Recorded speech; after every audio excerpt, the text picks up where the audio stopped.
ஜோதிட நிகழ்ச்சியில இன்னைக்கு 12 ராசிக்கு என்னென்ன பலன்கள் அப்படின்றத தான் பார்க்க போறோம். நான் சொல்லக்கூடிய இந்த பலன் வந்து பாத்தீங்கன்னா 188 பேருக்கு ரொம்ப சரியாக இருக்கும்.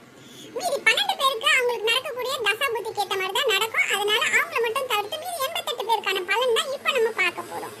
முதல்ல மேஷ ராசி. மேஷ ராசிக்கு ரொம்ப மோசமா இருக்கு. அதனால நீங்க விநாயகர் பெருமானை வணங்குறது ரொம்ப ரொம்ப நல்லது.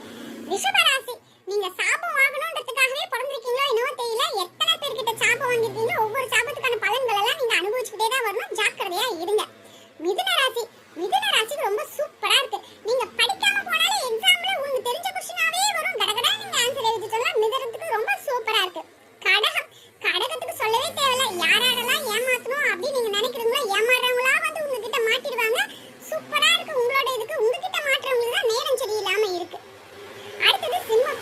சிம்மம் கொஞ்சம் சிரமம் தான். ஏன்னா உங்களை ஏமாத்துறதுக்கு கடகராசி மாதிரி இருக்கக்கூடிய நிறைய பேர் உங்ககிட்ட வந்து நிற்பாங்க. அதனால கொஞ்சம் ஜாக்கிரதையா இருங்க. அடுத்து துலாம். துலாமா கண்ணி எங்க போச்சுன்னு கேட்பீங்களா? கண்ணியை சென்சார் பண்ணி எடுத்தாச்சு. ஏன்னா கண்ணிக்கு சுத்தமா நேரம் சரி கிடையாது. துலாம்க்கு என்னோட சலாம். ஏன்னா துலாம்க்கு ரொம்ப சூப்பரா இருக்கு. நீங்க தொட்ட இடம் தொடங்கும். ஓகேங்களா? அடுத்தது விருச்சகம். விருச்சகம் எப்ப நீங்க சரியா போறீங்கன்னு தெரியல. உங்க தொழில நீங்க கொஞ்சம் ஜாக்கிரதையா இருக்கிறது ரொம்ப நல்லது. தனுசு.